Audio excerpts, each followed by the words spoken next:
Le tronçon Kilwa-Pweto est pareil, et même pire que celui de Kilwa-Lubumbashi.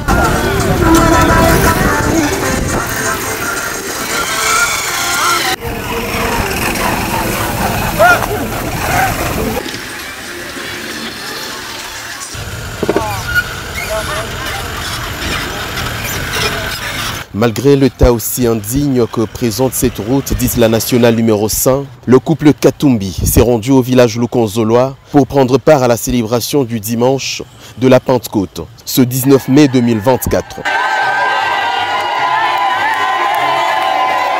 C'était une spéciale journée du calendrier liturgique catholique marquant le commencement de l'évangélisation.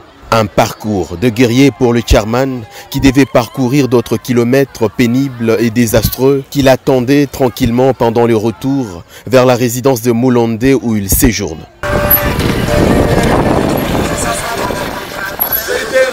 La contribution du chairman n'a pas tardé. Dans moins de 24 heures seulement, des engins étaient en plein mouvement sur cette artère, abandonnée et jetée dans les oubliettes. Dans cet engin, lui-même est à la commande de tous les mouvements. La population pousse déjà son ouf de soulagement.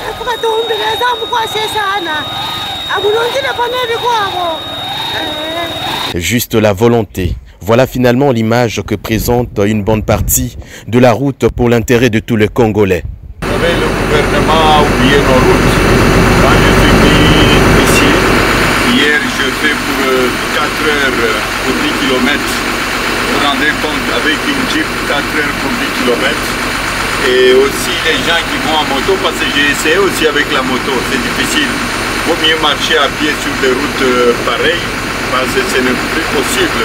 Alors ma petite contribution à la population, parce que j'avais laissé toutes ces routes en bon état.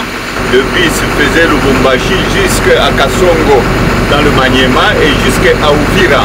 C'est des routes qui étaient très praticables de Lubumbashi à Pweto pendant la saison sèche, c'était 5 heures de route, et pendant la saison de pluie, pendant 7 heures de route. Mais aujourd'hui, pour aller à Pweto, et si vous avez la chance d'y arriver, même avec une Jeep, vous faites 10 jours de route. Donc l'État a oublié la population congolaise. Il ne suffit pas de faire des discours et de faire des beaux discours. Non, il faut travailler.